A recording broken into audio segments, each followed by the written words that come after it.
the right way, I might say. Nobody doing it better, y'all some lightweights. Malik Wright, up all day and all night, pushing all the buttons up to something till it's alright. He looking at it from all sides and angles, got a stripes on his body like he played for the Bengals. Oh man, there's no one discussing it. They came, they stayed, they either did it or done it. Man, I love it, cause all they ever do is win. So kick back, relax, the TWSN. Shout out Young Swish.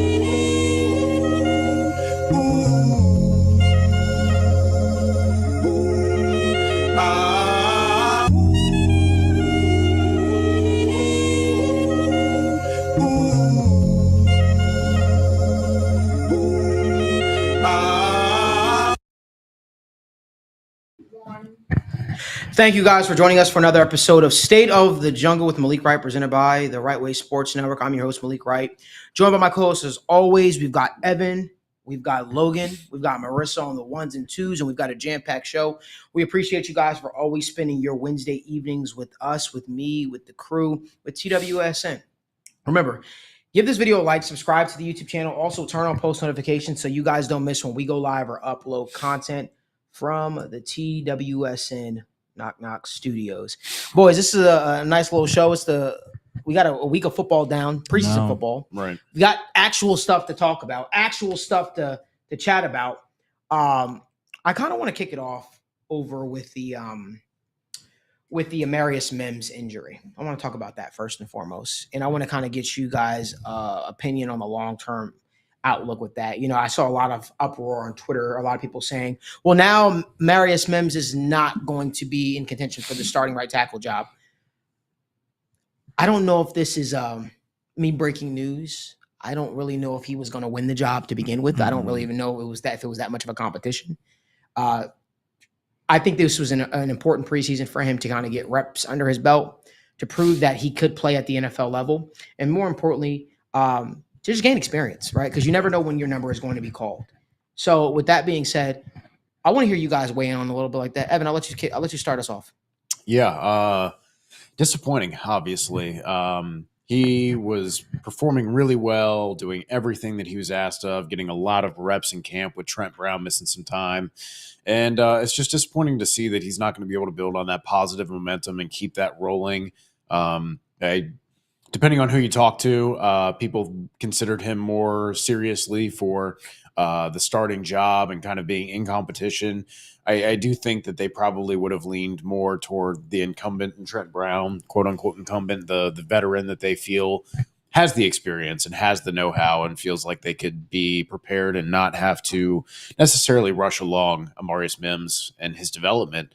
That's not to say he hasn't looked great, that he wouldn't be a good starter. But yeah, this is part of his profile coming out of the draft, and injuries are always so hard, right? Because Frank Gore, I think, had 2 terrible injuries to the same ankle, and people said he was never going to have a long NFL career, and then he outlasted every single person from his draft class, right? Like it's so hard to predict injuries in some cases. So really unfortunate, hoping for a speedy recovery. Perhaps he's ready by week 1 of the NFL season, but when he got drafted, after he got drafted, I think our plan was always kind of, hey, if Trent Brown goes down for injury, then you'll have Amarius Mims ready to go for you. And I still think that's going to be the case. So it doesn't change much for me in the sense, other than the sense of I'm disappointed we're not going to see more of him in the preseason, get him more reps in camp, and hopefully he just recovers really quickly, and then he can continue to kind of build and work towards maybe eventually becoming the starter or just being one of the league's best backup tackles. Yeah, I think at the end of the day, it doesn't really change too much. I think their plan, again, was always to start Trent Brown. But it's not the most encouraging thing to see. I don't think there's too much overlying effects on it. But again, I know we did a tremendous job breaking down the injury history of Mims, and he kind of got that label, and to come in and, be hurt in your first preseason game isn't necessarily the best look in the world. I'll be honest. But again, it's not like it's a crazy injury either. I think they are being super, super, super, super cautious with it. And I think that even plays into a lot what's going on. Not that he's not hurt, not that it's not a big deal, but I think a lot of he should start, noise was getting a little loud for them. So they took this opportunity to be like, look, he's not starting. He's going to miss some time. Trent Brown, now needs to practice. So I think again, I don't think he's not injured or anything, but I think it's kind of all working to how they played. Obviously, they'd like him to continue to get more reps, but again, at the end of the day, I think it was always going to be Trent Brown's job. The noise is getting a little loud. Everything's kind of fallen in place to kind of just go back to what it was always supposed to be. Well, let me just add on to that. I think that from the limited reps that we saw from him preseason, he looked damn good. Yep. He looked really good. He looked like he fit the bill. He looked like he was going to be a geyser for the Cincinnati Bengals. And I don't want to say it looked like he was, because that's almost like in past tense. I still think he is going to be that. But it was really, really nice to see him out there, albeit the Bucs weren't starting their starters, but it was just still nice to see him live against NFL competition and still be able to put up will still be that big force that we've known him to be, or that you were hopeful he would be when the Bengals drafted him. We just want to remind everybody as we continue to switch gears here, give this video a like, subscribe to the YouTube channel, and turn on post notifications so you guys don't miss when we go live. As you guys know, on this channel, we have content going out each and every single day. We cover so much on this channel, from sports betting to UFC to NBA to all the happenings around the NFL. And I don't know if you guys heard the big news, though. We're also going to be launching a morning sports talk show. It's going to be actually called The Sit Down with Malik Wright, and that's going to be really, really awesome to bring to Cincinnati and bring to y'all as well. But as we keep going with the conversation, let's talk about the training camp battles so far, right? You obviously got your battle at the punting position, Ryan Recco, I think that's how you pronounce Rico. his name. Rico. Yeah, apparently. Rico? Okay. Yeah, that's I don't know if it was Jay Morrison who had What a that name or on that. someone else, but yeah, apparently it's It's not what I would have ever guessed. yeah, that's the word. Because on where the did he play? street. He went to what? BYU? Is that where he went? That doesn't strike me as a Rico. I don't know. Yeah, Not a Rico. No, Rico Suave there? No, No? I don't think No. so. No, but so Ryan Rico. Whoa. Ryan Rico versus Brad Robbins for the punting battle. Almost something that's very curious. Obviously, Brad Robbins goes down with a hip flexor. I've never had a hip flexor. Have you ever had a hip flexor? I think we all have hip flexors. No, actually. hip flexor injuries. I'm Yeah. saying. Have you Okay. Yeah. For All sure. right. Okay. I already can tell what type of show this is going to be. All right. I got to watch everything I say because Evan's going to be super critical of what I say today. Semantics were my favorite. So have you actually injured your hip flexor ever? I don't believe so. Okay. So I think Caleb, I think he did a very, very good job kind of explaining what a hip flexor injury could consist of. You guys should really check him out. I think it's Caleb No TV on Twitter. He did a really good job. Dan Hort also shout him out. So if you have a hard time finding his page, you can actually go to Dan Hort's page and find it. But he did a good job explaining what that injury could quote unquote entail. That being said, you got to think about it from this perspective. I think that the job right now, it's probably Ryan's to lose, right? Because it doesn't look like Brad Robbins is going to be out there on Saturday, which is going to give Rico the opportunity for to really showcase himself to this team. Yeah.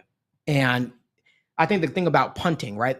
One thing we can always count on preseason, there's a lot of punting involved with preseason. There's a lot of punting involved. I personally think they should exile punting out of preseason, because I think that you should put offenses in these weird positions so you could see exactly what they kind of have. That's just me. I think it would be much more entertaining. The games don't matter for shit anyway. It's not like you got a preseason Super Bowl. So I'm all for it, going for it. But anyway, this is a huge opportunity for Ryan to actually show this team and give them a real long-term, a long look at him and see what he could potentially be for this team if he were to be named the punting starter. I feel bad for a guy like Brad Robbins, though. You're in the thick of a punting battle and you get injured in camp. It sucks. It's tough. Yeah, you also wouldn't be in a battle if you were just good last year, though. Right. Yeah. It does suck a little bit for a younger guy. I'm but trying to be nice. I know, and I am too. I'm a nice person most of the time, but it's just No. he had his opportunity. Yeah. He did. Yeah. He did. So basically you're saying tough. I hate Go ahead. that he would lose it because he got hurt. Like, That's I think the tough that part, right? sucks. Yeah. That definitely sucks. But he had an opportunity. He had some good moments. He And did. he had some He good did. moments He in the game. Yeah, he he had some did. good moments. I think the first punt was a little shaky. It was a little Yeah, shaky. It was, looking but then he like, had Little like a nerves. 60-yarder. Yeah, and like, then, yeah, and then yeah. knocked one in between the twenties there, and had some good position there. So yeah, like Logan said, it sucks. You never want to see anybody lose a job or an opportunity due to injury, and hopefully he recovers quickly, and then you can kind of continue, like you've always said, man. Iron sharpens iron. Having everybody compete really hard against each other brings out the best in everybody. So, it sucks that's kind of turned out to be the case right after they got rid of McNamara. Yeah.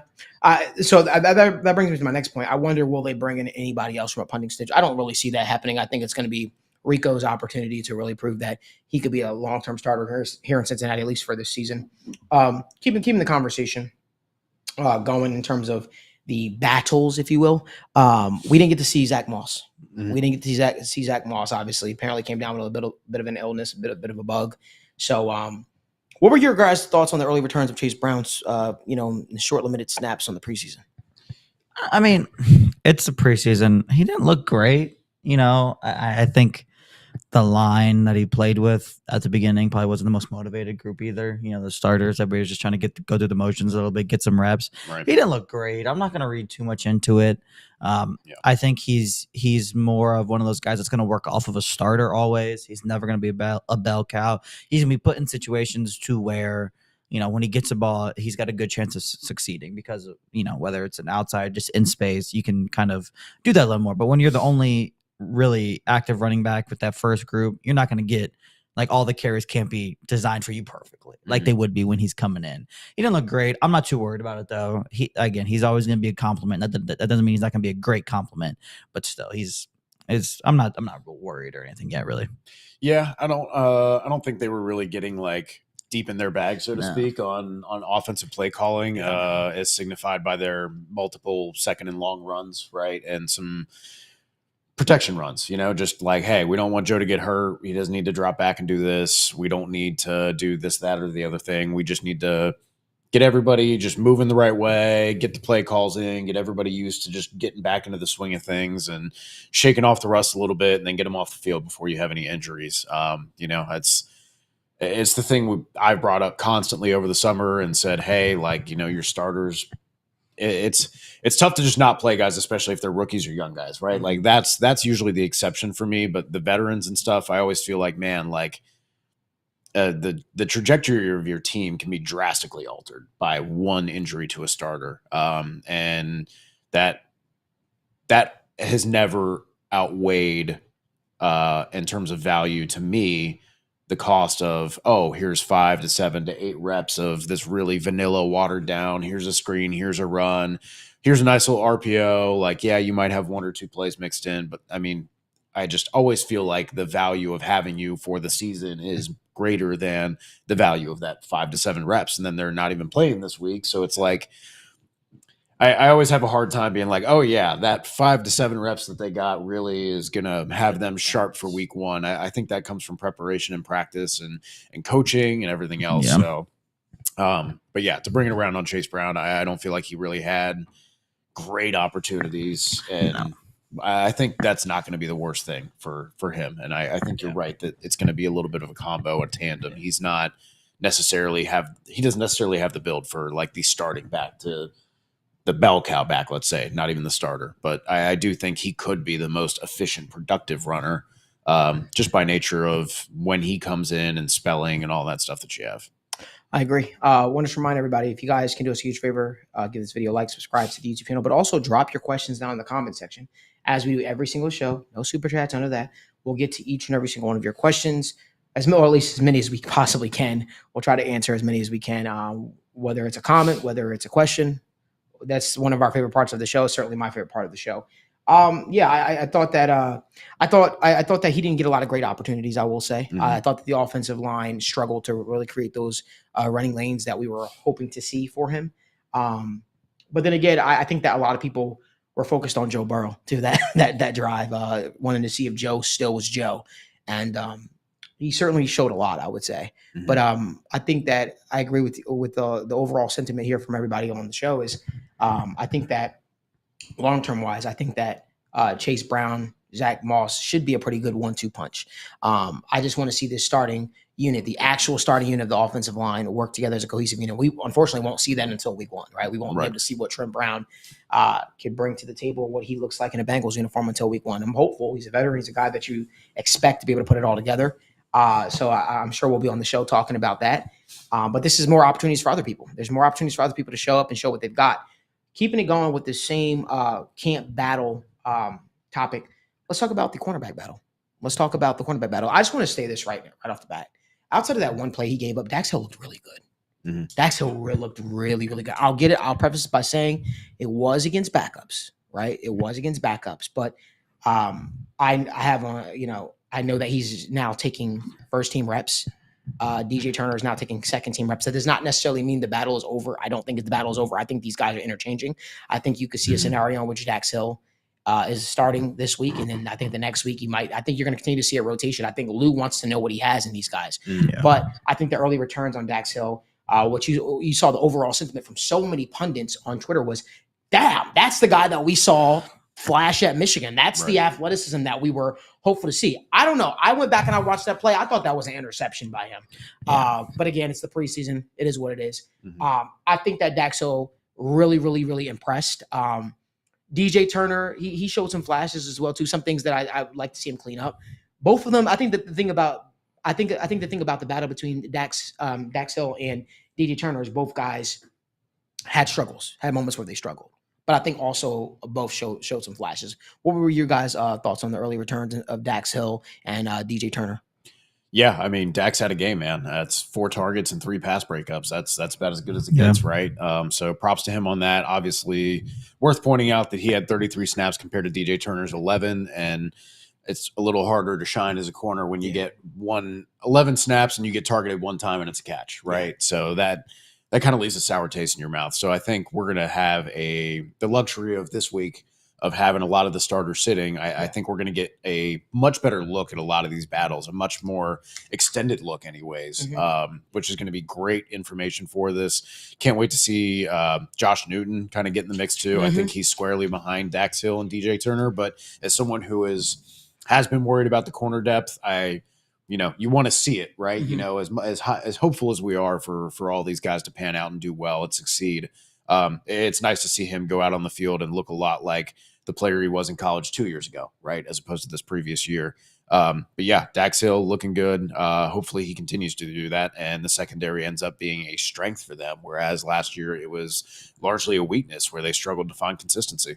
Yeah, I mean, when it comes to just them two, I think you guys pretty much said it all. Dax looked great. DJ Turner was just whatever, but he had 11 snaps. Like, what are you going to do? Right. You said he gave up his one target that he had. Dax Hill gave up his first one as well. But you know what? He got the opportunity to stay in, and he made the most of it. Good point. DJ Turner just did not. I think, it's a little annoying that they both just need to be on the field a lot in the preseason to really see what they are, because you don't want to ever overplay them or put them in higher risk injury scenarios. But they're just going to have to really get an answer for the question they're looking for. But yeah, there's nothing else too much to really say about that battle. I think we've talked about it a lot. I did love Josh Newton, DeJohn Anthony. Not that he's necessarily a corner. I loved what I've seen from both of them, but we'll get into that a little bit more. Yeah. So nice to see them both doing well. Yeah. Yeah, I thought like I said, I think that the cornerback battle is going to be something that we continue to keep our eyes on, continue to watch throughout the entire preseason. But I was really, really impressed with the overall returns from Dax so far, especially because I know that guy had a lot of he had a chip on his shoulder. He had a lot of people doubting him, and you still have to prove yourself. Still have to go out there and prove yourself, obviously. But it's going to be interesting to see how he puts it all together. Again, you guys can do us a huge favor, drop a like on this video. Drop your questions down in the comment section. We're going to make sure that we get to all of them. We want to pivot over to the winners and losers. The winners and losers of the first preseason game. I know there's certainly a lot of winners I have, a lot of losers that I have, but I kind of want to let Evan and Logan kind of take this one away. So, Logan, I'll let you just kick this one off. Yeah, I mean, for my I don't know if I want to start with my negatives. I guess I'll probably kind of work back and forth because some of them kind of go hand in hand a little bit. Something good, something bad, something good. And so I think, we just kind of went over it. I would say DJ Turner is a slight loser from week 1 just because Dax Hill played so well. Right. But that's mainly more so because of a lack of opportunity for DJ, and I assume that it will kind of continue to to move over to it. And again, you could say Dax is a winner, obviously, but we've all been over that. We just talked about it. But I really like Josh Newton a lot, man. And DeJohn Anthony. Like, those are two people that when we drafted, not a lot of people were very, into it or very high on, but I was pretty excited about both of them from the rip. They're different. They're just different styles of a football player. Newton's a physical guy. Anthony's a do-it-all kind of guy, and they both have had great camps. They both continue to fight their way onto the field. And it's just really good to see rookies kind of coming in and producing and forcing people's hand. Obviously, when it comes to first team reps and, potentially getting on the field the rookie year, neither of them will probably do that. Yeah. Anthony may be in some slim packages just because he's a safety, if an injury goes down in that room, whatever. But that was very good to see. The losers, I hate bringing it up. The same person we knock on all the time, Zach Carter, was terrible again. Yeah. It is what it is with him at this point. Unfortunately, they got to try something different, whether that's move him around on the line a little bit more. Another winner on the defensive line, though, Cedric Johnson looked pretty good, man. I was very surprised by that. Very, very, very surprised. I didn't know what to expect of him at all whatsoever. I was kind of surprised by the pick when it was made, but the early returns there were pretty cool to see. Definitely, you can see why they liked him. He just kind of stood out physically, even just out there. Yeah, which is awesome to see. But obviously, I think the biggest winner is everybody's new favorite linebacker, John Meda, or whatever, however you say his last name. Hang on, I got it here. Okay. Muma John Meda. John Meda, yeah. I mean, that guy was all over the place. Yeah, from his first snap, you're like, oh, okay. So patient in the run fit. He got downhill when he saw, was doing a great job moving laterally, keeping his eyes peeking, trying to figure out which lane the running back was in, and then attacking. And I thought it was really good. He was unbelievable. Looked good in the zones too. Yeah, recognizing I have nobody in my zone, grabbing the nearest man. I think he did a really good job with that. I was just really impressed with the mental aspect, the processing for. Again, being in the preseason, being these third and fourth string guys. Yeah, he was hitting the holes in the run fits. He was doing it all, and he even got to the quarterback a time. Yeah, and I saw a stat today on Twitter. I forget who posted it, but they talked about how he had a lot of success in college as a blitzer, like a resounding success, which is just a cool element to see. I think our linebackers are good, but I don't think you could say either of them are great blitzers. To be honest, after the first two guys, you have Akeem Davis-Gaither, who we're bullish on altogether. We liked him coming out, but largely unproven right now at this moment. And it just feels nice to, Joe Bocce's obviously back there and we kind of know what he is at this point, but, kind of getting this other guy that it's like, oh, well, maybe we do keep 5 linebackers, which again, you got so many positions where you want to have this depth. It's going to be really interesting come cut time. Do you keep 5 safeties? Do you keep 5 linebackers? Do you keep 5, do you keep 7 wide receivers? Do you keep 5 tight ends? The D-line depth that you want now with injuries. So it's going to be hard, but this is a good problem to have. Yeah, but he was just awesome though. He just stood out time and time again, and he just kept making plays and kept making plays and kept making plays. And obviously, he was, the PFF grades reflected that. Right. But I don't think any of these people are necessarily winners either. That I'm going to say next for my last kind of group. But that receiving trio of Lassiter, Jackson, and Pryor, I'm starting to think Kendrick Pryor might just be kind of good. He just comes here and he always gets good reviews. He performs. He made a couple, I believe he had a catch, but he's playing early, he's playing often. Same thing with all of those 3. It was kind of surprising to see how early they worked in, how often they did a lot of different things well. Obviously, there's not room for all of them. There might not be room for even one of them. Yeah. But at the end of the day, they didn't even look bad. None of the receivers looked bad at all whatsoever. I want to point out while we're talking about that, because you brought up Pryor, who didn't have that many snaps, only had the 2 targets. And it's easy to look at PFF grades. As someone who used to work for PFF who knows a lot about what goes on in these grades, snap share and snap size matters so much. Sample size matters so much. So if you're an offensive lineman and you give up a sack, but you only play 10 plays, you might have a 40 grade, right? Yeah. If everything else is pretty much net even. And then if you play 45 snaps and you give up that 1 sack and that's it, suddenly you're a 65 or 70 grade, right? And so it's always keep in mind when you're looking oh my God, this guy has a 40. Well, yeah, if he played, 4, 5, 10 snaps, I would always set my snap thresholds at if I'm doing season long, anything like that, I'm usually doing 50% of whoever's played the most, right? I want to make sure we're filtering out, some of those guys who've played 10, 15, 50 snaps, right? Yeah. And before you want to start putting too much stock into grades, I would definitely say at least have like 20 plus snaps, right? Yeah. If there's less than that, one big play can really influence you either positively or negatively, right? So that's something I always want to point out that we consider, like Jermaine Pratt, who played 2 snaps and has a 91 overall PFF grade, right? Like that's the kind of stuff we're talking about. It doesn't mean the PFF grades are bad, but you just always need to know what the context is that goes around them, just like with any stat, right? Getting over that spiel. Real quick, just my winners and losers. Winner, Miles Murphy. 13 pass rush attempts and 3 total pressures, 2 quarterback hits, and 1 hurry. That's what you need. That's 3 out of, or 33% of the time you're going back there, you're getting pressures, right? Like that's what you need. A lot of people are getting pressure. Average is probably around, 12 to 15, 17 range, depending on how good of a specialized pass rusher you are. The really good ones are up by 20, near 25%. So if you're in that 20% plus range, you're doing really well. So obviously not playing against a whole lot of starters, not playing against a great competition there, but just to see the production. And then obviously pointing on another punching bag that we have constantly when looking at losers, Jackson Carman, dude, like just, at this point, I'm surprised that they did not say, "Hey, just everybody who is getting on the bus, take a step forward." Whoa, not you, Jackson. All right, like I'm sorry to tell you, you're not making it on this time. I feel like he's gotten worse. That's the thing, right? It's like that was it's different if you're a rookie or a late round pick. You are going into your 3rd year now. You were coming from a high caliber program. You were a high premium draft pick, whether you should have been or not. That's another discussion.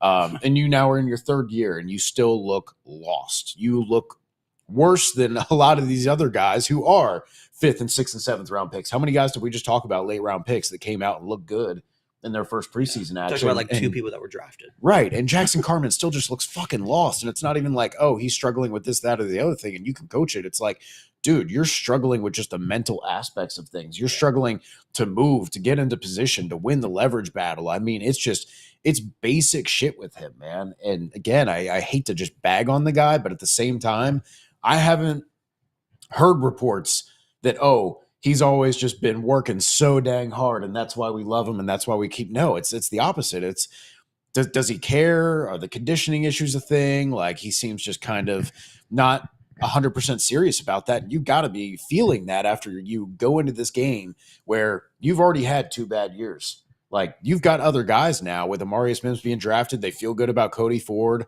Obviously, they've got some backup options with Trey Hill and with Matt Lee, and Jackson Kirkland's even looking better now. So it's like Smith's gonna get a chance. Deontay Smith's gonna get a chance. Like I'd rather take the chance on Deontay Smith. Than I'm saying he might be a low-key a point, winner just because he didn't play. Like that's the thing, man. So it's like, dude, like you're out here literally playing for your job, regardless of your draft status and pedigree. You still look that bad. And you still just look unprepared, disinterested. Like it's just the experiment's over. Like that's got to be done. Damn. So yeah, had to point that out for him. And then obviously Josh Newton, we kind of talked about it a little bit already.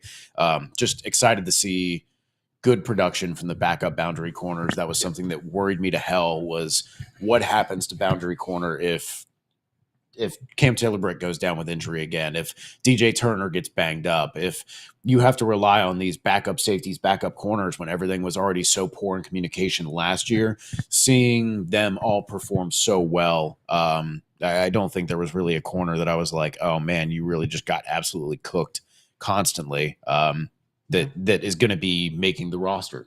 They're top 5, 6, 7 guys. So really good to see Anthony, like you said, do well. Has that slot safety versatility. Things are looking up for the draft class. And after a couple years of kind of hitting at a normal rate in the draft, right? Kind of having these situations in flux near the top of the draft in 1st and 2nd round picks, and then just having some of the mid-round picks that usually can help bolster your roster and help keep you cheap and help retain your talent. Now it looks like they might have found more than a handful of guys that really, really can help contribute to this team on special teams and as a rotational depth, which is just something they've sorely lacked. So just kudos to them for that. Hopefully that continues to trend, and we'll kick it on over to Malik for your winners and losers. So, I mean, you guys explained it so beautifully for so many guys that I was looking at. So I'm going to try to not belabor the same points and the same people that you guys kind of already talked about. So I apologize in advance if you guys have mentioned some of those because I did have to run upstairs briefly. Loser is obviously Jackson Carman. He stuck out like a sore thumb. Don't need to explain anymore. Looked awful. Looked atrocious. Shouldn't be on the Bengals team anymore. But you know what? Bengals are in a spot right now where they need offensive line depth. So here we are. Mhm. The interior defensive tackle room for the Bengals looked porous. Now I'll listen. I'll say this. Obviously, Sheldon Rankins didn't play. BJ Hill. Wait. They didn't play. Correct? Am I Sheldon right? Rankins. Sheldon Rankins didn't play. don't BJ know. Hill didn't I play. don't know if BJ did or not. But Travis Bell, he flashed. I would say at Yeah, points. it looked okay. Carlos Davis made a player here and there. Yeah, BJ did not play. Yeah, I would say the rest of the room looked very porous. Again, Chris Jenkins getting his first real NFL snap, so I don't want to rate that too. I don't want to rate him too poorly, if you will. But definitely that was a sore spot. And if there was one issue or one question mark that I have coming out of this preseason game is, Dan, how is the Bengals run defense going to look? Because I think that's going to be a spot that all throughout the season we're going to look at it and say, hey, you know what? We miss DJ Reader. I think that could be a spot where we save that this year. So definitely, I'm really hopeful the Bengals are looking to scour the free agency class. You know, once we start seeing vets get cut and people like that. I know Tyre Tart got released and everybody's like, Tyre Tart. Yeah. I have my thoughts on that, and I don't want to. I do want to point out real quick while we're on this discussion, because this is something I've kind of been looking at a little Sure. bit. And again, it goes back to low sample size, right? Just looking at direction of runs by the Bucks and what the kind of average yards per attempt was there. Middle left and middle right, 8 attempts to the middle right of the center. So middle of the line to the right. So to the right of the center is what we mean there. And that was 3 yards a carry. So that's not highly productive. And then middle left was 4.3. And for other examples, running off the right tackle, 7.6 yards per carry. Off the left tackle on 1 attempt, 5 yards. Left guard off 4 attempts, 4 yards. So obviously you want to be below that 4 yard per carry threshold, right? Because if you're getting 3.5, 4 yards every single run, you're getting a first down. Yeah. The unfortunate thing that I would like to also say is that I would rather use success rate. But unfortunately, I've looked at multiple websites and people just don't seem to care enough about preseason success rate numbers to track them. So I can't look at that. Naturally, when you're running up the gut, you're probably doing short yardage stuff. You're probably in general going to be hunting for fewer yards. So I don't want to read too much into that. I know it felt really bad, and it was not good. It was below average. It was not satisfactory. But like you said, starters did not play at all. BJ Hill did not play. Sheldon Rankins did not play. Sure, you would like to see Chris Jenkins look better. It'd be nice if why am I blanking on our nose tackle that we took? Yeah, McKinley Jackson. Gosh, I had too many M and J names floating around. I wanted to say Malik Jefferson for a reason. Oh, it's been a long day.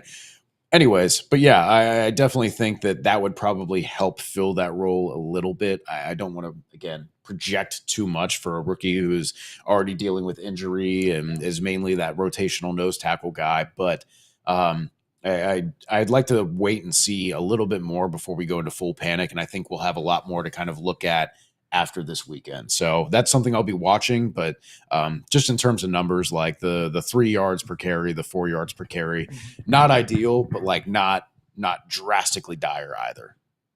I agree. I want to keep it going. I kind of pretty much named my losers already. I think that Ryan, Rico, and Brad Robbins were kind of very close. I think that his Rico's punting average was a little bit better than Brad, but Brad definitely did have some nice punts. I think that's the biggest thing. We all can look at Brad Robbins and we can all look at him and say, you know what, this guy has all the potential in the world to do something. We've seen him hit 60-yard punts, but I think it's always been a consistency thing with him. I have a funny feeling Brad Robbins might turn into our Jake Elliott situation. I don't know why. I just have a weird feeling. I think he might go somewhere else and just become consistent. Maybe the pressure is a lot. I have no idea. Maybe he's too allergic to playing in Cincinnati because, he played for the city up north, as they call it, right? So it might be one of those things. I'm kidding. Obviously, I have no dog in that fight. But I just want to shout out Rico because this dude literally was not on he got cut from his team that he was on, came to Cincinnati, and, he was really carved out a role for himself, it seems like, pretty fast. I want to continue to name some people that I don't know if they were named already, but I hope I don't pronounce his name wrong, and I probably will. I think Sarah Lee's Jesse recently just did a video where she pronounced his name correctly. The backup linebacker for the Bengals. I have a feeling Logan might know how to pronounce his name more than I will, but Mayomu. No, I got it here Muma for you. John Meta. Muma Jean Meta. There Muma we Jean go. Meta. Muma Jean Meta. Yep. He looked really, really good. He flashed several Really times to me good. in special teams, and when he got snaps as well in there. Dax Hill obviously looked good. I actually have this weird thing going on where I have winners, losers, then I have a question mark in the middle. I'll get to the question mark. This will kind of surprise y'all who I have as a question mark, and that's just because I just don't know how to rate their performance. Jermaine Burton. Yeah, Jermaine Burton, the alien. Yeah, he's everything that we raved and we talked about and we said he would be. We saw, Evan and I were very, very fortunate enough to watch him at the University of Alabama Roll Tide. All time. And you know what? We knew that, in Cincinnati, what Jermaine Burton was able to do, how Jermaine Burton played a lot bigger than what he actually was, and the specific skill set that he brings. We knew that he would probably fit into Cincinnati like a glove. Now, obviously, you want to see him see him, playing with more of the starters just to see what it looks like him going up against better competition, I would say, and not playing out there against fourth or third stringers or guys who won't even be on teams, because we know what Jermaine Burton is. We know what the talent is. We just want to see him up against real live competition. But he looked like a man among boys out there. He looked like he did not belong out there. A loser, I would say. I was on to my winners, but I just forgot this loser. Hakeem Butler, unfortunately, he didn't get enough opportunities. The one opportunity he did get, it should have been a pass interference call. Yeah, that was very weird.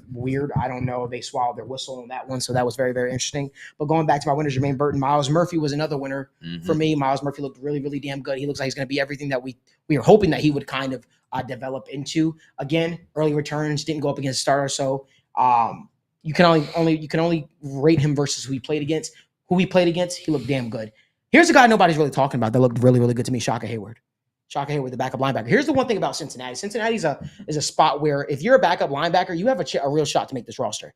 The Bengals are thin at the linebacker position. They're thin at the linebacker position. There's nobody that really is like, took the position by hold. Obviously, you got Joe Bocci, but with the exits of guys like Marcus Bailey, you have an opportunity. You have an opportunity to really make something on this roster for yourself. So I'm very curious if Jean Meta and Shaka Hayward will be able to carve out roles for themselves. I will say Hayward wore the green dot when he was in the game too, which is a pretty good sign for him as well. Yes. I mean, he's more familiar with that, but this is his second year here, right?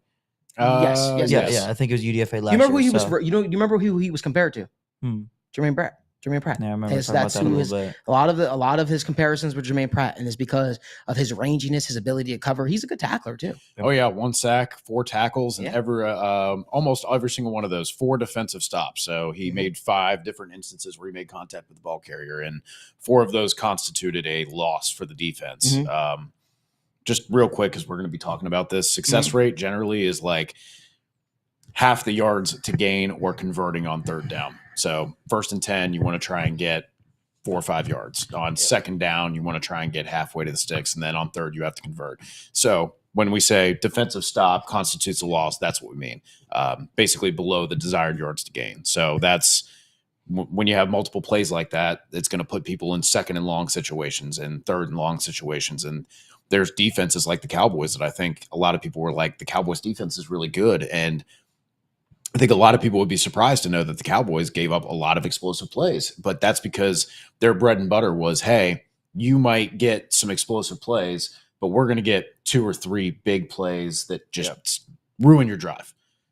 Bad holding call, bad sack, those just put you in a 3-and-out situation, ruin the chemistry and the continuity and the flow of the game for you when you're getting hot, can really get you back kind of just sitting on the sideline cold and wishing you had maybe done things a little bit differently. So it's all about just getting those couple of big plays. And maybe that's what this D-line ends up being, right? That maybe, hey, we have good coverage and then we're going to get interceptions like Trayvon Diggs and who's their other corner? Deron Bland. Deron Bland. Maybe we just have Deron Bland and Trayvon Diggs just suddenly come out here and start kicking ass. And then, Michael Parsons will come in and just be a game wrecker. And, that's our Trey Hendrickson. And then you get other guys who just come in, just barreling in, playing aggressive like Dax would, like Cam Taylor-Britt would, like a lot of these linebackers can, and just saying, hey, I'm just going to go out there. I'm going to play fast, because I think a user talked about it with the safeties. I think everybody was so hesitant, thanks to people like Nick Scott, that the communication was not going to be good, that the spacing, the alignment was not going to be good. And they were so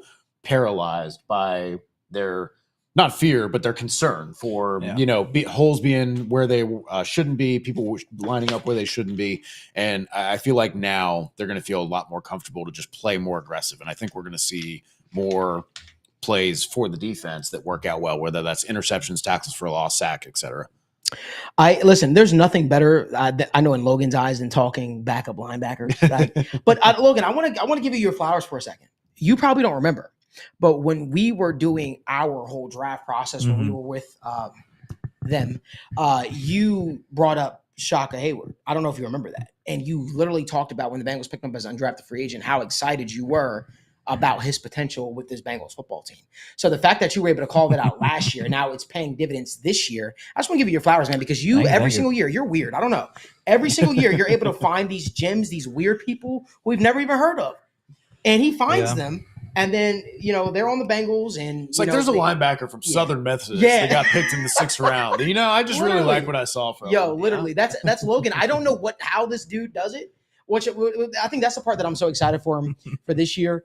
Like actually being involved a little bit more with the scouting process. I know Logan's going to be taking up a big role with TWSN and kind of heading that up for a lot of the team. But you have a knack for finding these players, these gems, so to speak, and you kind of scout them out. You say, guys, look out for this person, look out for that person. And I just want to give Logan his flowers. So if you guys aren't following him on Twitter, he is more deep rooted in the draft process than me. I would even say more than Evan, more than Daniel. I would say that's literally what he does throughout the entire process. And then you'll see him just like literally tweeting away at these players. So a lot of the players, to be honest with you, and this is just me giving Logan his flowers even more, a lot of the times when he would mention these guys, he will tell me these guys' names, and then I'll go and research and look at these guys. And then when the combine happens, I'll know who to look at. I'll know who to talk to. Because guess what? Those same guys that he's talking about, that he's preaching about, when the combine happens, the media people, nobody wants to talk to these players. So it's an empty room. It's an empty room. Nobody talks to them. But you know what? I can make myself seem like I'm a little smarter because I'm in the room. I get to talk to Logan every single Wednesday and throughout the week. And he kind of like enlightens me to a lot of these players. And obviously I do my scouting. But honestly, this is the guy watching all the film on that. So I just want to give him his flowers because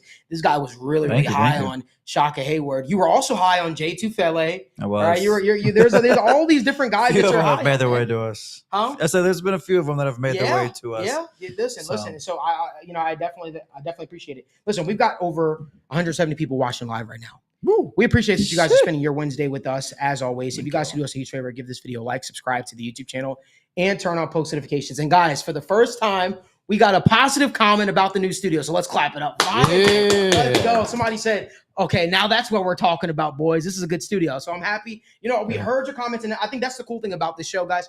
We're growing with you. So if there's shit that you guys don't like and you guys see the studio, you're like, Malik, take that down. We're humble enough to say, you know what, that probably doesn't work, and we'll change it out. We'll swap it in for something different. We're continuously making alterations and changes. By November, this won't even look like the same studio. It's going to be something completely different. So again, I appreciate all the feedback that we're getting week in and week out. Whether you like the studio, whether you hate the studio, whether you love the studio, we appreciate you guys for letting your voice be heard when it comes to that. Can we also talk about Chris Evans for a second, though? Chris Evans flashed a lot. In the return game. He did.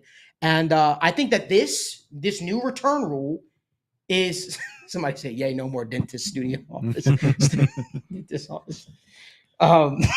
Chris Evans in the return – I think this new return rule is perfect for him. Yeah. I think that this new return rule is absolutely perfect for him because you mean to tell me he gets to catch the ball, doesn't have to worry about guys running at him. He gets the ability to catch the ball and actually make a play. I think Chris Evans can can really make a name for himself. I really do in the return game. We obviously know the ship has sailed in terms of I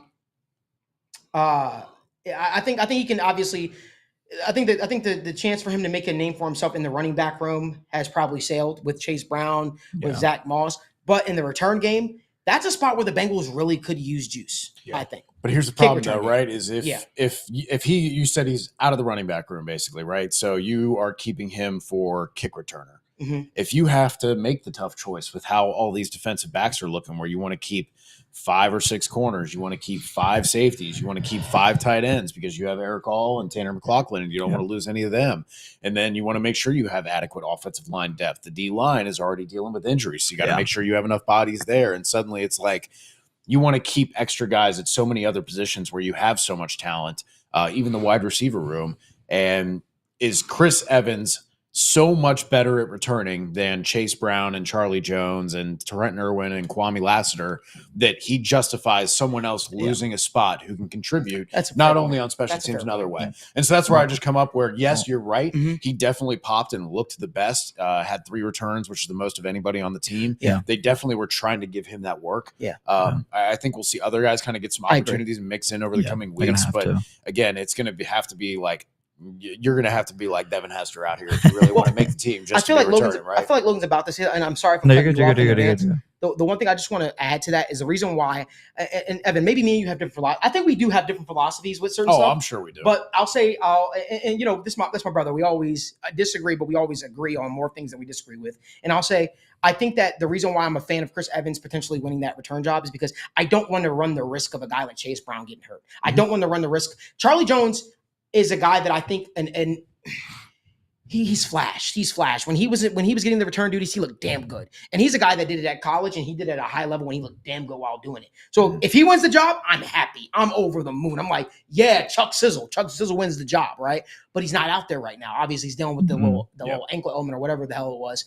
And you know, for a guy like Chris Evans who's fought so hard to really carve out a role for himself, to literally get these opportunities in big spots against the Chiefs or against the Lions, and then just have those taken away from him, whether it be the way he practiced, and that's the word on the street, and the way you prepare, the preparation, or whatever the case may be. It seems like the return game is something where he doesn't have to think. He just shuts off everything, and all he has to focus on is catching that ball, finding that lane, and returning. I'm all for talent finding a way onto a roster. That's just my thought process. And I know you kind of feel the same sentiment. Oh, yeah. And I think that, again, if there's somebody out there that's just better than him at the job, right? And I think the cool thing for Chris Evans is Charlie Jones is not playing right now, so you have those opportunities for you. I certainly think that having Chris Evans back there versus a Trent Irwin back there or Kwame Lassiter or whoever, let's play a game real quick, okay? Let's play a game. All right, I want a yes or no answer from you, all right? Sure. I'm going to just start throwing some names at you rapid fire, and you tell me,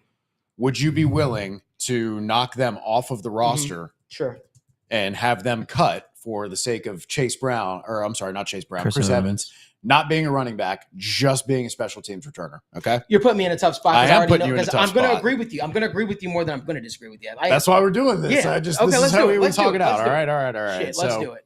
All right. Shedrick Jackson. No, I'm not taking him over Shedrick. I would love Shedrick on the team. Kwame Lassiter. Yes, I'll take him over Kwame. Okay, you'll take him over Kwame. Okay. Let's look at our defensive backs. Okay, how about Dejon Anthony? No. Tyson Anderson? Yes. Okay, so you're good with Tyson Anderson. Okay. Tanner McLaughlin? No, I like Tanner too much. Okay, so some of these back end kind of defensive backs, kind of right there on the cusp, you are okay with losing. And Dejon I'd keep. Yeah, and I just want to make sure I'm clear about that. Dejon I'd keep. You said Tyson Anderson. Tyson Anderson has just been it's been a lot of injuries for him. And I think that's fair too, because you have so much versatility between guys like Dax Hill, like Dejon Anthony, to where these guys can play in that slot a little bit or play back into play safety. And you have such a wealth of talent there that I can understand why you would say, hey, like maybe it's safety and corner, you could sacrifice that. Yeah. Wide receiver, like I recall when Jamar Chase or T. Higgins are either alternating or both hurt at the same time, or, not playing for some reason, or you're just leaning so much on one guy. I don't want to have to rely on Tanner Hudson and Trenton Irwin to be the guys who have to go win in tough matchups now, right? And so I think having those guys, obviously Yoshi coming along, Jermaine Burton being on the team, all of this is going to help out a lot more. But I do like the idea of having a deep wide receiver room, especially for a team that plays 11 personnel and goes 5 wide and has the risk of these injuries and relies so heavily on the passing game. Yeah, the whole point I kind of wanted to bring up, I think it gets a lot more realistic if Chris Evans starts to return punts too, because then at that point, well, first and foremost, I know Charlie Jones is hurt, so that's probably why he's doing it. But I don't get how Trent Irwin the punt returner. I just don't. Because trusting. He just doesn't drop the ball. Hands, but like smart decisions. That's got to be one of the easiest jobs to take from somebody in the NFL. We say that, though, but Darren Simmons absolutely I know, would not take that shit. I feel like there's more of a defensive mentality when it comes to returning punts. It isn't about what you can do in the return game. It's about just being able to catch the ball. And I feel like that's where, from a coaching standpoint, I think that's where it depends on your philosophy. If you're an aggressive, like for me, if I was a head coach, I don't give a damn, right? I'm putting the guy that's most dangerous back there. Yeah. Right. I'm putting the Pac-Man Jones as guy back there to say, yo, get me Talk like, about a guy who never fair caught. Literally. He's like, I got literally everything. that I Like, want let's that go. because I feel like that I think you're playing the field position game. I don't want an Yes. Alex Erickson who literally will catch the football, fair catch over and over Yeah, and over why you and gotta give me over and over PTSD again. like I'm, that? I'm kind of there with you, which is why that thought process even came into my mind, because then if that's the case, if he's now your kick returner and your punt returner, then you can look at a guy like what's Travion Williams' point on the team then, because he's your pass blocking that's the running thing back. If, But then that's what Zach Moss is good at too now. well, Like, Zach Drew Moss Sample gets can do hurt, it. who he's already had injury Yeah, issues. Drew Sample can pass block a little bit in the backfield. They did that last year. Obviously, then the run, it gets a little thin, obviously, but then it's like it's that same point. Do you value if let's just say this is the case, is your kick returner and punt returner not more valuable than your third string running back that's probably never going to play? And let's be real. If we kept 2 running backs on the team, not that that's ever going to happen. This is just a very hypothetical situation. Like we would be fine throwing the ball the whole game. I We mean, do it anyway. Not that it's gonna happen. I I'm just putting it out there. We would be fine. Right. So that it's just like the same thing with Trent Orton. Now Trent Orton's not providing that value on special teams. How much differently is he viewed? So it's just Chris Evans has a little bit ways to go there. I see the vision totally, but I mean I think it's a little closer than people probably think. All right. I didn't expect us to talk Chris Evans. Yeah, me neither. Chris Heavy Evans, Chris you are Evans a popular discussion man on there, State of the yeah. Jungle. I also want to, like I said, as we continue to evolve throughout the entire football season, we want to kind of get your opinions. Would you guys be down for us to do meet and greets? Would you guys want us to? I know we were talking about potentially even having guests on the show. I guess the cat is out of the bag. I guess I'm taking a caption from the Bengals playbook. Parker Blake joined TWSN this past week, and we're really, really excited about that. Parker Blake is going to be joining us as an analyst, but he's also going to be writing for us a little bit. And the cool thing I'm really, really excited about is he'll be joining me on the newly minted sports talk show called The Sit Down with Malik, Wright, which will happen Monday, Tuesday, Thursday, and Friday mornings at 10 a.m. Eastern time to 11:30. So right before Pat McAfee, right, so you can watch the Pat McAfee show and do all that kind of stuff like that. I'll be there talking all sports. I'll be talking NFL, NBA, UFC. We'll be bringing some guests on. I know for the first week we have my good friend Benjamin Albright, who will be joining me for the first week of the show. I'll be reaching out to my guy Brad Spielberger as well, who I'm really good friends with, and we'll be talking about some upcoming contracts and seeing how things could fit. Getting Brad on here? Yeah, me and Brad, we talked about doing some stuff. Big together. Brain Brad, you getting Yeah, Big man. Brain Brad on here? God, man, Yeah, that's man, one of my go-to guys Yeah. from PFF. He's a I'm good so dude, glad man. I'm so glad he's doing so great right now. Yeah, man, he's Is he working with the Vikings now? Is I'm that not right? exactly sure. I think He's so. working- I was gonna say, I I'm think pretty sure he's so. doing cap consultant for the Vikings now, man. Which Wow. he's already done. It's just like, so cool. But he's I don't know how already people done, don't do that more often. Oh, dude, no, he's been working with Jason Fitzgerald over the cap for like years as his number 2 guy, and constantly consulting with NFL teams about contracts. And he's just been like my go-to guy for off-season contract projections. He gets like length, guaranteed money, everything. $1. Like 70% of the time, like he's on the fucking money. Yeah. So like credit to him. And that's Dude would awesome. be I'm glad a to hear that. beast on I'm the just, prices, right? like I said, I think this whole journey that we're going on with the new show called The Sit Down with Malik, Wright, the new talk show, sports talk show, is I want to introduce y'all to so many more names. A lot in of the industry. talented people out There's there. so many talented people than just names that we know, right? And I think that for Parker Blake is somebody who I've admired his work for quite some time. And me being a business owner and somebody who literally always is scouring the internet. I said scouring the internet and looking for talent. And I pay attention to a lot of people's work before I actually pounce and I make a move. And I can have nothing but great things to say about Parker. He's a guy that is coachable.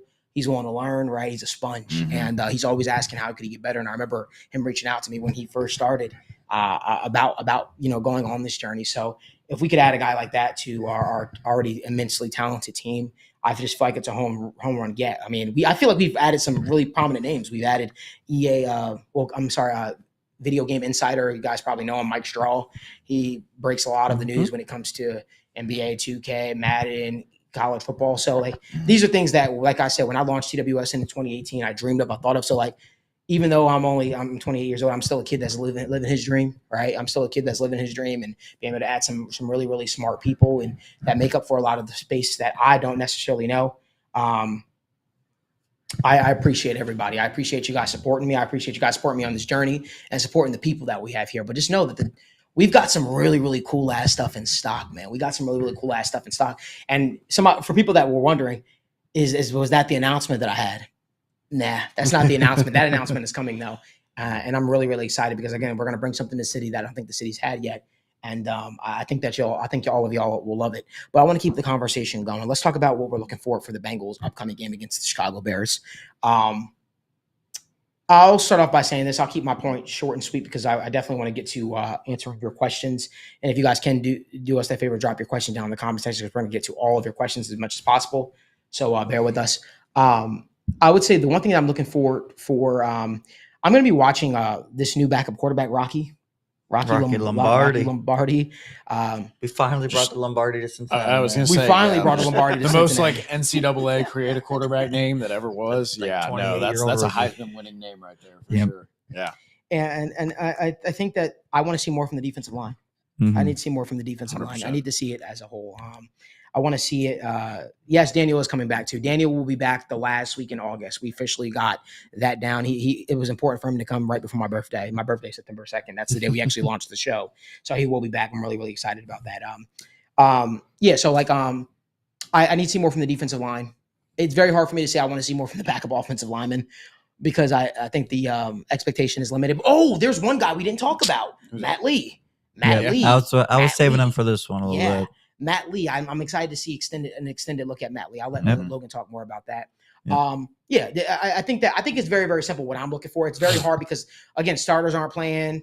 We're not going to necessarily see everyone. I want to see Jermaine Burton still dominate the competition. I want to see a more extended look at him and just see how it all puts together. And yes, Ryan Sparks, I see you in the comments section. I want to see Devon Shaw Maxwell, who he's literally been hammering the table for week in and week out. He's like, boys, we'll talk about him. Talk about him on the damn show. Why don't y'all talk about him? So I'm excited to see Maxwell. Yeah. I want to see this 20-sack guy that everybody's raving about. Ryan Sparks is raving about. I want to see what he's got. I want to see what he brings to the table, and I want to see more from Chris Jenkins as well as you, Chuck 2624. I need to see more from Chris Jenkins. I'm excited to see more. Again, I don't want to judge him too much off of his early returns and what he showed his first game. I think there's more food on the plate. I think there's more meat on the bone, so to speak, and I think he's going to look good. Logan, what are your thoughts? What are you looking forward to see this upcoming game? Yeah, I restrained myself from putting Matt Lee in my winners earlier just because he did play very little against pretty bad competition, but he looked great. So I think him kind of already getting more second team reps, in practice this week will be awesome for him. And now he's going to come into the game and play, we'd assume, a good chunk of it, which will be perfect to see because I think we all probably believe he's better than Trey Hill, but he's still 7th-round rookie. You got to see it. You got to keep seeing it to believe it. But he's very talented from what he showed last week. We got to kind of hope he continues to build off that. I know he came back to practice. I don't know if Dante Smith's going to play or not. I assume he will. If he's been back, that'd be a big one to watch too. Again, just because of how poorly Jackson Carman played and just a lot of the other backup offensive linemen in general. But on the defensive side of the ball, we talked about him a lot already a little bit, but Dejon Anthony, I think he's going to see more reps this game and even the next game. And I'm kind of see how they use him versatility wise. I think, he can do a little bit of everything. So I'm kind of to see how they play into that. Are they going to stick him in one spot? Are they going to keep moving him around and really embrace that versatile player? Or are they going to keep him at safety or nickel or outside, whatever it is, just kind of see if we can get an idea on what their plan is for him. If there is one, not that there isn't one, but if they're going to kind of continue to move him around. I think those are my big ones. Obviously the linebackers at this point are getting kind of fun to watch to see if Jameta is going to continue his dominance because that was a fantastic performance. I'm so jealous you can just say his name so easily. And I struggle with this stuff. Honestly, that's probably our 3rd or 4th time getting in there. So we've had some reps. We got some reps. And if you just say it, nobody's gonna be like, I think you said that wrong because nobody knows how to say it either. So you just say it, and then everybody's like, yeah, that sounds right. That's how I do that. And then I think in general, just the receivers again. Cedric Jackson, Kendrick Pryor, Lassiter. They're not bad players. They're not great players, but they all provide a little something that's interesting. Same thing with Hakeem Butler. Hopefully he gets some more run. Just the skill positions in general. I didn't even mention the tight ends. I'm pretty excited about too. Eric All and McLaughlin this week. I'm hoping we get to see a little bit more of them. Yeah. 169 people watching in the chat on YouTube. Oh, 173. Never mind. Thank you 4 people for joining us. We got 57 likes. If you guys could please give us a like, subscribe. helps us continue to bring all this wonderful content, bring on all these wonderful people, and do all these wonderful live events that we got coming your way. We also have a little bit more. Remember, but wait, there's more. There's more. Sorry to cut you off, man. Go ahead. No, jump in. Remember, every single time we go live, we're also simulcasted on the Right Way Sports Network's YouTube channel. So we have more people watching us live. We have over 180 people watching us live. Goodness. Well, so thank you all for joining us. I appreciate appreciate it. Yeah. So looking forward to this weekend. No, I appreciate you chiming in. I think a lot of what Logan said is valid. The guys that you saw go against the threes and the fours, right? Yeah. Those guys who performed well, Jermaine Burton, Matt Lee, and some of these back end roster guys, just seeing them for a longer duration.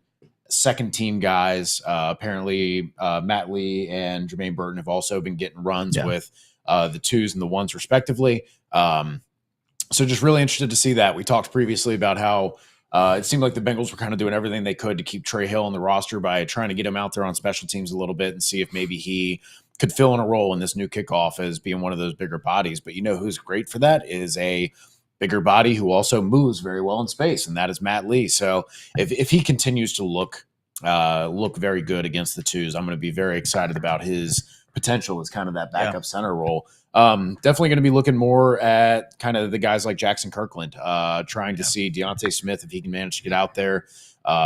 I know someone was asking about McKinley Jackson as we were talking about the defensive line. I think he's still week to week with that knee injury, and I'm not sure if we'll see him. But yeah, defensive line rotation. We have these spots: linebacker, D line, wide receiver. We have so many young, interesting talents. Which, again, we talked about earlier how they've seemingly hit on a lot of these kind of UDFAs and late round guys in the last couple of years, and that's kind of helped float the roster. And that's so much better to look at than opposed to like, God, just one of these guys do something cool. Like, just do something, you know, the old meme of like poking the stick, like do something, please, you know. Now you have this wealth of people that you get to look at, excited for the tight ends, especially Eric All. Surprised to see him back from injury and getting cleared for contact so soon. So just very excited for, like you said, all these backup positions to just go against a tier of starters or second stringers or third stringers, one tier higher than they did last week, and see, hey, do you continue to be good? Do you drop off suddenly and kind of have that? Because it was so obvious that Jermaine Burton was the best player on the field when he got out there, right? Like he looked like a man among boys, right? And so you want to see that continue and just kind of like, hey, are you going to sustain this to the point where you have an argument to move yourself further and further up the depth chart? We've seen guys do this like Jesse Bates, you know, as you continue to just look good and look good and look good as you go against better competition. And then suddenly you get to the season, and maybe this was Amarius Mims at this point. We'll never know. Woulda, shoulda, coulda, what if, right? But yeah, you might have these other guys who really surprisingly push for some of these spots. So I'm very excited to just see everybody go against one tier better of competition and see who's still standing as a preseason standout and who kind of falters back to their baseline. You know, we got an interesting question here. But before we jump to the question portion of the show, just want to ask that you guys give this video a like and subscribe to the YouTube channel and turn on post notifications so you guys don't miss when we go live or upload content. We have content coming out literally every single day. When I say every single day, I don't mean just Monday through Friday. I mean even weekends. We have content. Sometimes we're doubling up on it. So, and that's a special shout out to Marissa, who's our producer, and Jimmy, who's in the building, who's also our YouTube manager. You guys do a fantastic job. Appreciate you guys help taking the content to the next level and really providing for me and the people. But if you guys could give this video a like, we've got over 170 people watching, only 65 likes on the video. So we appreciate you guys. We don't do super chats or anything. That's the only thing that we ask for you. If you guys can give this video a like, so that way we can continue to bring the best content to you. But we've got a very interesting question here from Chuck2624, and I'm going to give this directly to Logan because, I mean, not Logan, to Evan. This is an Evan question. It says, does PFF take into account the competition level? If a corner is playing against a tier 1 receiver versus a backup wide receiver, does PFF care at all? They do not. And part of the expectation is that you are a professional NFL player and you are out there and you have, like people often say, you're going to war with the guy against you, right? The guy across from you. The other part of that is if you're taking into account the degree of difficulty, then you have to have some sort of rating for that, which you could use PFF grade, sure. But then if someone gets injured, right? If someone doesn't practice for 2 weeks, how do you account for that, right? How do you say, oh, this guy has a high ankle sprain, so he's what, 70% of himself? So then you have to try and go through this, It's like, real difficult. Real right? quick. You start getting really, really subjective on a system that has a strict rubric, but also is subjective. And let's be honest, guys, like, tackles are subjective. If you look at, there were studies done that look at like tackles from like 2016 to 2019, and there was a disparity of sometimes 50, 100, 200 tackles between people's tallying. So like you get home field people trying to be like, oh, you need the sack record, you're getting closer. Yeah, we're going to give you a half sack for putting a fingertip on the quarterback when he got sacked, right? That happens a lot. So I don't want to just be like, oh, I'm, digging on PFF grades. There's a lot of stuff that's subjective, right? Anything that's not binary outcome. So no, they don't take that into account. If you start trying to get that, it definitely makes things trickier. If you're looking for largely team stats, DVOA, Football Outsiders, I think they might be with the 33rd team now because of some weird rights dispute. Yeah. So don't support Football Outsiders, support 33rd NFL team, the guys who actually did the work and not the guys who came in, bought the company, and ran it into the ground.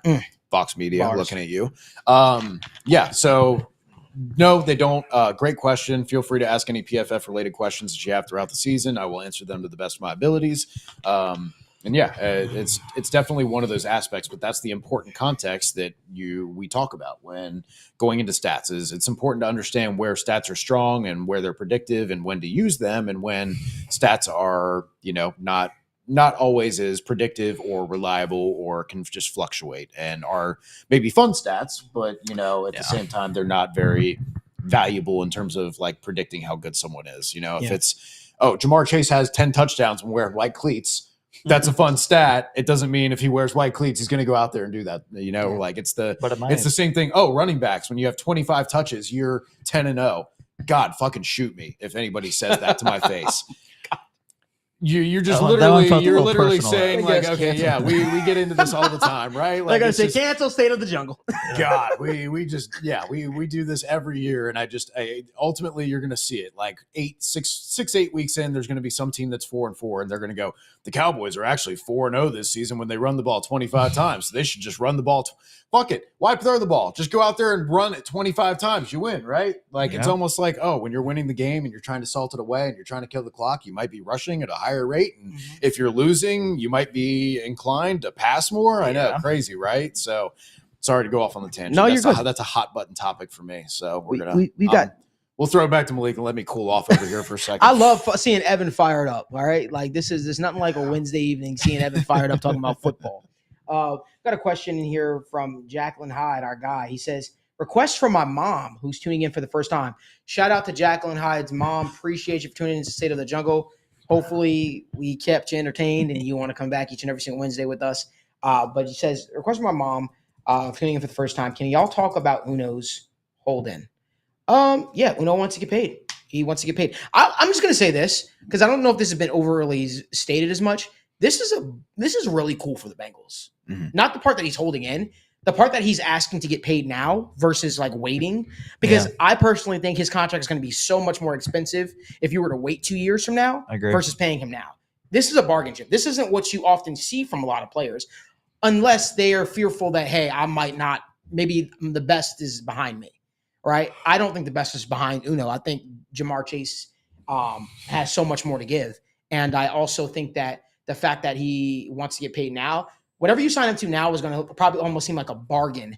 Definitely, if not a year from now, definitely 2 years from now. So I think it behooves the Bengals, in the Bengals' best interest to pay him. I know that Jamar Chase is a priority for them. I do believe a deal will get done potentially. I can't say that the deal will get done this offseason. I also think you got to understand when players hold out or hold in, it's not that they're upset or they're grumpy, right? Sometimes it's also a protection thing for them, where maybe they feel like, hey, I got to protect myself, lessen as much injury chances as possible, and maybe me going out there playing practices that I might not see as beneficial, and I know the way I prepare. And all the talk you hear from Jamar Chase is still training. Jamar Chase is still working out. He's just not participating in team activities and stuff like that.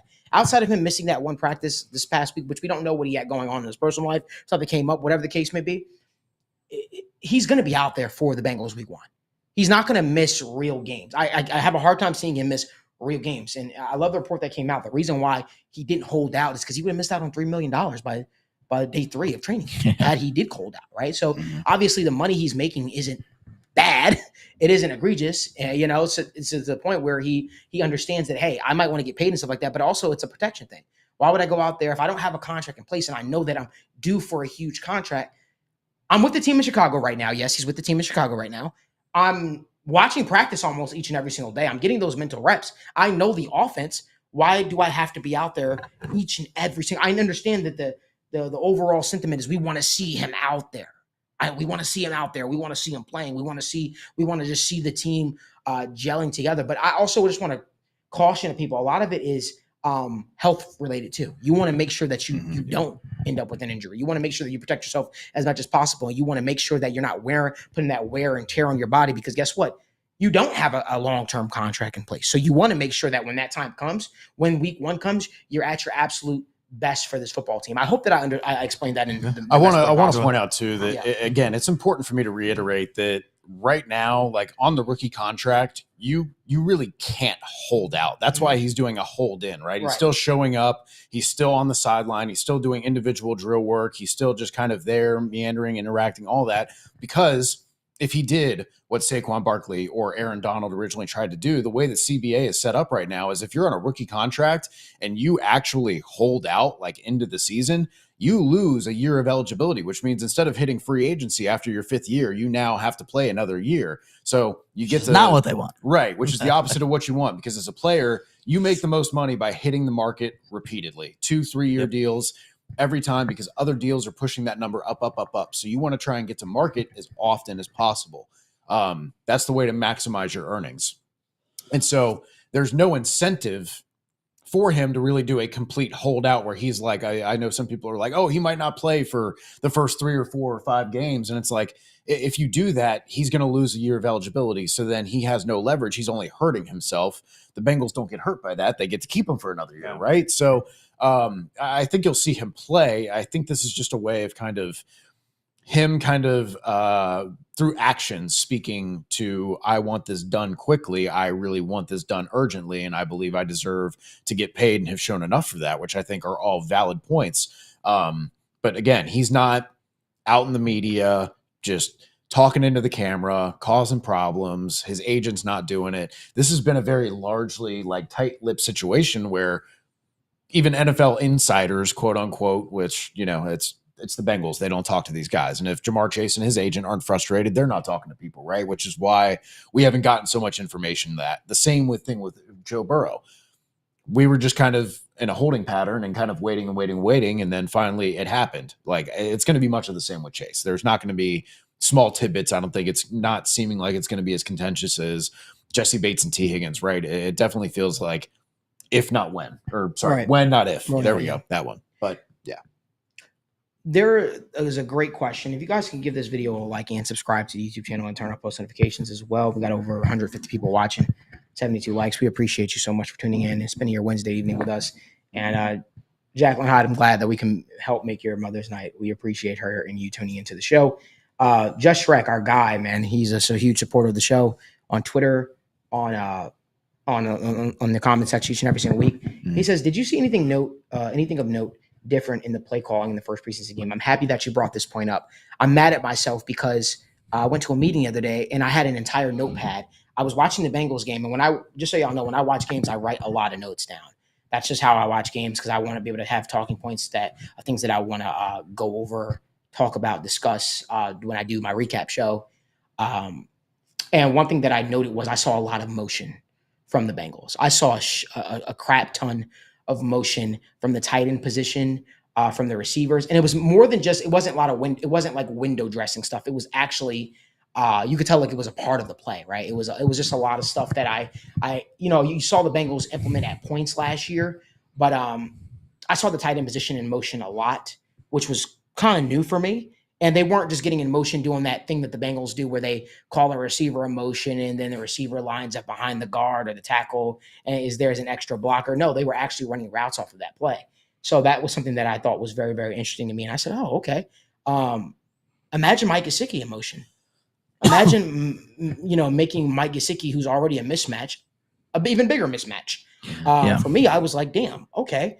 That's one thing that I've really noticed. I think that was the only thing that really stood out to me from a play calling standpoint as a sore thumb. But there is something else that I had wrote down in my notes, but I want to let Evan and or Logan talk about anything that they may have noticed that I didn't notice. You want to start? I mean, yeah, I'm just going to piggyback off the motion thing and just in general, because it's something I'm a huge fan of in general. And I think, the numbers don't necessarily lie either. The 49ers and the Dolphins were 70% of ridiculous the time, amount of times, and they have motion. two of the best offenses in the league. Right. Like, obviously everybody's going to motion differently. Obviously everybody's going to have different purposes of motions, but there's very little downside to motioning anymore. Like there's so many positives for it. You can use it in an abundantly amount of different ways. It's a fantastic thing, and it just allows the league to get more creative, and it's more fun. It's just different. Changes it's so the leverage unique. of everything. It makes it's the awesome. defense communicate. It's great. It's such a fun wrinkle to the modern offenses we see now, and I'm excited to see kind of what the next thing is and how it's playing. But yes, the motioning, especially from the Bengals, they have so many good athletes. They have so many different skill sets and builds that can be taken advantage of if they continue to motion properly. And I definitely hope it's a thing that we continue to see moving forward. Yeah, no, that was a great point, and it kind of feeds into a play that Coach Matt Minnick, a friend of ours who has written for Cincy Jungle and Orange and Black Insider and all that fun stuff, very smart guy. He pointed out a play where they did use pre-snap motion with the wide receiver going to the left side of the formation, and then they did play action to the left side. So all of the flow of the play is going to the left. And this is a staple of the 49ers offense, right? Where they have like Y leak, right? Where you have the tight end. Leaks and delays. Oh, yeah. The tight end leaks and delays are so effective in play action. So they have all the O-line, the wide receivers, the running back, everything's moving left. So everybody's just drifting, getting more out of position. And then next thing you know, the tight end is just running counter to everybody else. And so they have to try and slow their momentum and get back to him. And it's a little swing pass, but they end up getting 8-10 yards out of it because you just get all this going the right. And so you turn a check down pass into a first down because of what you did pre-snap and what you did in terms of creating that imbalance and making the defense feel that urgent point of attack in the opposite direction. I saw someone else point out too that they had lined up in pistol.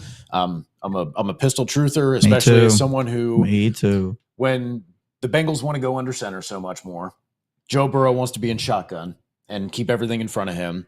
A great alternative to that is pistol, where you kind of have that. I can't believe it's not more common, man. I know. It's just the perfect happy medium. It happens. Everybody. I know. And I love what it does for the run game. Yes. So you have less tells because, 70-80% of the time, if you're in the gun and you have the running back lined up on the right, if he's running, it's going left, right? You're not doing a lot of counter runs necessarily out of gun. Whereas pistol, you have that dual ability to go left or right evenly, right? Without kind of giving away that tell pre-snap. So that's another benefit of that. You're a little bit closer to the line of scrimmage. So you can do kind of some of the under center concepts that you want to do. You still have room for all the motion, either orbit or jet or any of that, whether you want to be in front of, behind, around the formation.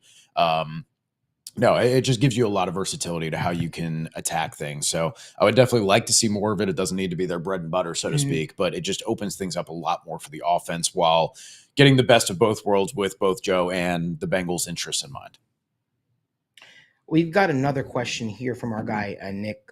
I don't want to pronounce your name wrong. I know you're always in the comment section, but Nick, Focht. He says, do you think we get a highlighter game? Orange on orange. I can confirm the Bengals are doing an orange on orange game. And while I can't say what game it is, I know what game it is. I'll just say it'll be a lot earlier than what people think. So I'll let the team do that. I've done enough making enemies over the past couple of years of breaking news, so I'll let them do that. But they are going to do an orange on orange game, and it'll be a lot earlier than what people think. So just wait until they say when it is. But that's all the nuggets I'll give on that. Let's get to some more questions. Somebody said, Marissa, I'm trying to pull up Gary Jellison's question. Did Logan lose rock, paper, scissors, shoot and got what did he say? Oh yeah, no, it's loose mic. Loose mic. No, Evan's got a computer. He dove on the grenade. Yeah, Evan's got a he was good computer. too, I just kind of come up here and just. Or we can tell them the truth. Logan Malik's takes a good care damn of me. It's idiot, fine. and before one of the shows, Malik broke the mic stand. Well, I really don't mind holding it. No, I broke a damn mic stand. I just haven't I haven't. We haven't. The boys told me. They said we don't care that much. It's not a big deal. No. You want me to Sounds just good. put something in the ceiling? We can have it down, and we can be like, Bro, all you'll the- be like, you remember all that? the TikTok rappers or You YouTube remember- rappers where they're just standing in the middle of the street Do you- with a mic hanging down So from nowhere. when I was a kid, there was a wrestler I used to watch. He used to have the mic come down from the ceiling, and he used to say, "Mr. Kennedy." You guys remember that at all? You don't remember that? Nah, He used to you're- Not a literally wrestling yell into guy. the You're mic. not talking to the wrestling guys. Okay, well, this is not he your used to- crowd. Yeah, He used to do that all the time, and I thought it was the weirdest thing, bro. Mike used to come out of nowhere. He'd be like, "Ladies and gentlemen," it was great. It was a great little shtick, if you will. Somebody said, "How do I get this shirt, Malik? Get the shirt next to Malik." Wait, what shirt next to me? let's have a damn Let's day. have a damn day. Oh, we've got those, man. I hate selling merch. I don't like that idea of selling merch. It's not me. But And we might get we- some stuff going and get yeah, together. yeah, maybe we'll do that. People are stuff. asking for it, man. This I is know. the second, we literally- second show in a we row, literally- right? We literally have a store dedicated to it. We're part. Why are you People don't. pointing like it's in the closet? Yeah, I know that was kind of weird. It's like we got a wardrobe. store ready to go. Like, Yeah, Whole we're wardrobe is we're back partnered there. with a company called In the Clutch. You guys also know them as Cincy Shirts, and they have made some awesome merch for us. If you type TWS in the Clutch, you'll be able to see a crap ton of stuff that we've made with them already. We've got a lot more ideas in the pipeline. So you can find the Let's Have a Damn Day shirt. That's actually from the Daniel Alameda line. That's literally Daniel's line of shirts from a betting perspective. Because if you guys have ever heard Daniel speak in person, he always say, "Let's have a damn day." That's how he talks. So I said, let's put it on a shirt. So that's what we did. This one right here, 7 p.m. in Cincinnati. You guys know what takes place 7 p.m. in Cincinnati each and every single Wednesday. State of the is Jungle. that a new Drake song? With me and the boys. No, it's a Malik Wright song. We got 9 a.m. in Dallas. What 5? That's a.m. in literally where I got it. Toronto? That's Yeah, you literally- got 7 p.m. That's and 6 literally a.m. why in we- New York. That's literally why we did that. So we got 7 p.m. in Cincinnati. We got 1 p.m. in Cincinnati shirts and all that kind of stuff like that. But the biggest thing is 7 p.m. in Cincinnati because that's the day State of the Jungle takes place. But yeah, we have a whole bunch of we have a big merch line. I really don't push it because it's just, again, that's just not what I've done. But if you guys like some of the merch that you guys will be seeing us wear on the show, I know we have State of the Jungle stuff coming down the pipeline. Be awesome. And somebody says sell merch and give proceeds to charity. I love that idea. Just got to figure out a charity to give that to. You know, I know there's some fantastic ones around the community. I know Ted Karras is doing some amazing stuff, and really appreciative of what he's doing for the city, man. So somebody, Judge Shrek said, we will have a press conference for Daniel to ask all of our questions we have been waiting to ask him. Guys, you guys can also at Daniel on Twitter. Give him something to do. That dude is literally He's sitting not on a beach dead. somewhere. He's just not he's literally here. just sitting somewhere on a beach no longer somewhere. with us. Literally. Yeah, no, but he's just sitting on the beach somewhere enjoying life while we're doing the grunt work. I'm kidding. We love Daniel. Somebody asked another question. Huday MD says, why is signing Jamar an issue? It's cheaper. Why is signing Jamar an issue? It's cheaper to sign him this year than next year. It's in the Bengals' benefit. I guess we probably missed that already. We kind of discussed that a little bit already, and we talked about Yeah, I mean, it Yeah. is in the Bengals' benefit. I Yeah. think it's just probably cash flow and trying to just hammer out. Like, I'm sure they kind of have the Jefferson and the AJ Brown deal as kind of like guidelines. If you have guideposts of, hey, I want more than AJ Brown, and maybe he says I get more than Jefferson, and they say, hey, we'll give you equal to Jefferson or something like that. And maybe it's the guaranteed money. Maybe he will take, there's so much to work out with this guys between all that offsetting language. Okay. Can we fudge this and do a roster bonus? No, we want it as a just flat out signing bonus. Like, and all that changes the accounting. So like even the numbers might be worked out, but how they distribute things for accounting purposes for so many different things. Like I said, signing bonus, you can spread that out. Roster bonus doesn't trigger until I believe that year, the coming year. So that would be something that doesn't hit their cap until that point. Mhm. There's different ways that they can fudge the numbers to kind of get this to line up nicely with Joe Burrow's deal. And that means that there is kind of a small needle to thread here. And so that will kind of take more time a little bit. And, you know, maybe again, this is just Jamar and his agent's way of kind of putting the gas on a little bit without going and setting fire to the media and leaking a bunch of stuff to Adam Schefter, who's apparently real butthurt about the fact that he doesn't get anything about the Bengals. So Yep. Oh, you want to hear a funny story? I love funny stories. You want to hear a funny story, Adam Schefter story? Yeah, lay it on So me. Zach Taylor, again, I haven't told this story to anybody. Literally, not even Marissa knows the story. But I think she was in the house when I got the phone call. Remember I broke Jamar Chase being injured. Mhm. So Zach Taylor did a press conference earlier that day, and he said Jamar Chase would be day to day after the Falcons game, the whole 9 yards. And I got word. nah, Jamar Chase is going to be out for a couple of weeks. His return date that we are targeting is the Chiefs game. And everybody went out there and they said, oh, blah, blah, blah, blah. Bengals already said Zach Taylor said he's day-to-day XYZ. So then when that happened, Rappaport, Garofolo, all were calling the Bengals, and they were trying to get updates on it. Schefter got put on hold by somebody from the Bengals. You hate to see and he it. answered the phone call of Ian and Garofolo. And then I don't know if you guys remember, but I broke the news first. Then Ian Garofolo broke the news. Then Schefter broke the news at like the third person to break the news, like 25 minutes later. And he didn't credit me. Neither did Ian. Neither did Mike. But it's sort of what happens. And I just thought it was really, really funny because ever since then he acts. It's weird. They act like they don't know who I am. They act like they don't know. Like, well, Ian knows who I am because Ian and me we talk when I see him at different events, and he actually DM'd me and he told me to keep up the great work, which I really was appreciative of. So did Garofolo, and we have a pretty good relationship. So I just think it's really, really funny how like sometimes the weird, the inner workings of the insider industry is at point in time. There's a lot of gatekeeping that is involved when it comes to information and news. And for me, I don't really. I'll put it this way, guys. The NFL rumor mill is a lot like gossiping in high school. You hear so much crap throughout the year, throughout the weeks. You hear so much crap on a regular basis. 85% of it doesn't come to fruition. But if it doesn't come to fruition and you put it out there, you're a liar. It's a weird lie. It's a weird line to balance, right? Right. So for me, it's like I personally don't love the idea of just like putting crap out there because there's so many things that happen. You know how many calls the Bengals get about players and they're not interested. These things happen on a regular basis around the NFL. It's business. It's the business world. People are looking to make deals. People are looking to trade for players. People are trying to see for things that happen and say at the end of the day, it's a very dirty business. It's a dirty business. It's one of those things where it's a thankless business as well. And if you're too good at what you do, you ruffle a lot of feathers. You know what I mean? Yeah. So like for me, it's like I try to show love to everybody. I'm still very much into the insider game, but I just regulate minds to when there's actual things to talk about. Does that make sense? I don't just talk about, I don't throw shit to the wall and hope it sticks. There's some people out there that are like, hey, Jamar Chase deal is going to get done. It's coming soon.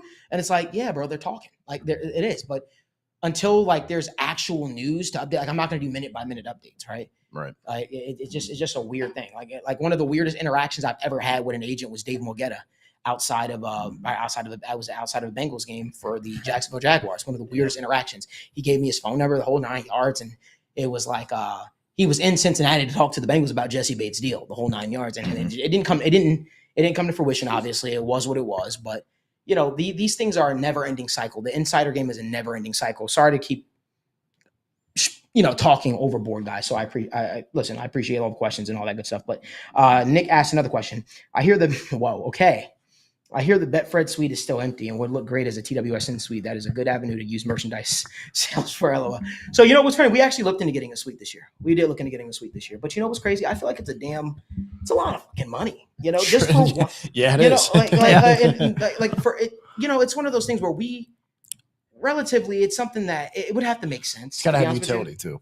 Yeah, like it's just like I was talking to the guys and we were saying maybe we'll do it for a game or two. But if we did it, it would have to look different. It would have to be inclusive to the fan base. I can't see getting 18 tickets for a suite just to say I have a suite. Like that doesn't make a lot of sense to me. So to me, it's got to make sense. Maybe we do a giveaway sometime. Yeah, maybe we do a giveaway and we end up doing that for a box. That's something that I'm looking into. I definitely have already had talks with the Bengals about it and people from the Bengals, and they're trying to upsell me. Hey, if you do it now, you got to tell me the game. You got to get 35% down all night. So, okay, I got you, buddy. I got you. Relax. I want to point out Jacqueline Hyatt with a nice little tagline there. Who day the right way. Who day the right way. I like that. I like that. That's good. I like that a lot, man. Who day the I kind of like that. I know. That's gold right there. So I'll let you guys know this. Jacqueline, hurry, trademark that shit. Yeah, hurry up, because Malik will. One thing that I was thinking about doing this offseason, I was like, hey man, maybe we do on-site live shows this year for a big game. Maybe we do it for like a primetime game. But it would have to, again, one of those things, it would have to make sense. Like, where would we do it at? Where would be the ideal location where we could get the fan base of everything that I do? I try to be inclusive to the city, to the guys, to my entire team, because Sure, my name might be on the show. My last name might be on the company, but I ain't nothing without the people that really put in a lot of work and really help propel TWS into where we are. So again, it's a lot of stuff to talk about, a lot of stuff to figure out what we're going to do for the future. Yeah, I'm excited. I'm excited as hell for the future of the show of TWSN. But I want to get some more questions before we head out of here. I want to get to 2 more questions.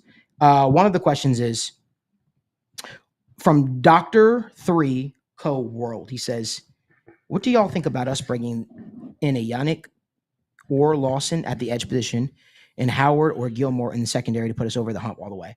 I'll say this. I think there's no shot that the Bengals bring back Carl Lawson. Let me just start by saying that. It just ended too bad. I'd be very, very shocked. It would take a lot of mending and fences and relationships. There was some bridges burnt on the way out. I'll say that on that side. I think if the Bengals were truly interested in a cornerback and if they had really concerns, I think they had so many opportunities to add a veteran corner, whether it be a Howard who drafted or a Stephon Gilmore who's been sitting out there, to the point where, if they didn't do it, it kind of speaks to where they feel their secondary room is. It's funny, we kind of talked about this at length throughout the entire offseason when we said, hey, we'd love to see the Bengals add a veteran cornerback at some point or another. I think it would take a significant injury for somebody to go down for them to add another person at the cornerback spot. Other than that, I feel like there's a lot of young guys that they feel really, really good about, and they feel like those guys will fight amongst themselves, and the cream will always rise to the top. Have any thoughts on that? I was just going to say, Yannick Ngakoue, he is long past the years where he was good, right? Where we were talking about him as a really good edge rusher. And I think that was really short-lived. I think that was more of the Michael Johnson type career year type deal thing that he tried to capitalize on. So probably a guy who, he probably had some depth, but I don't know how much they like him better than the other guys on the roster that they feel invested in and they feel good about. And I was always on they need to add a veteran corner. And even if it's not Stephon Gilmore, I was putting out some other guys that, were just competent corners that just gave you veteran experience in a young room that was relying on DJ Ivy and Josh Newton. And, but no, to their credit, they have performed well. And it seemed to be the Bengals tagline that they are not going to sign anybody right now. That's not the plan, and they don't intend to. And unless, like Malik said, there's some sort of catastrophic injury that leaves a hole in the secondary, defensive line, et cetera. Yeah, I think, I don't think there's too much to be said about the cornerback room, but, I think there's some life in the edge room. I don't think it'd be Yannick or Carl Lawson to a degree, but again, Cam Sample done for the year. Jeff Gunter just retired. I'm disappointed. I know. That's what I'm saying. I had a lot of. They're very close to needing to sign somebody already. That doesn't mean I'm available. That doesn't necessarily mean it's going to be Malik or anybody else. But listen, you're talking to a guy that had 22 sacks in his flag football league in a mural league. So I'm going to got some long arms. So he does have some long arms. Yeah, I can get. But yeah, I think that if anything, the edge room is getting close to needing a body regardless. Whether that's going to be a veteran to hang around, in case some of these younger guys don't take the leap they want. Probably not, but I think it's closer than some people might think. Definitely much closer than corner feels. So last thing I'll say is, boys, I know we're here. I know the season is here. You want to know why? Because we just went live for an hour and 30 minutes on State of the Jungle, like we do throughout the season. Guys, we're just talking preseason ball. There's so much more for us to talk about, so much more to get into. One thing we want to do, guys, we want to create community with y'all. I'm thinking about creating a State of the Jungle community on Twitter or X. I'm sorry for the people to kind of ask their questions, and so that way we can kind of really and talk to y'all as things are happening throughout the week. I don't know how the boys feel about that, but as we can talk to y'all throughout the week and really answer some of your questions. There's so much more that we've got in store. We want to thank you guys for tuning in to another episode of State of the Jungle with Malik Wright and the boys, presented by TWSN. We hope that you guys enjoyed the conversation, because we certainly enjoyed having the conversation. If you guys could do us a huge favor, give this video a like, subscribe to the YouTube channel, turn on post notifications so you guys don't miss when we go live or upload content from the TWSN studios. And until next time, as always,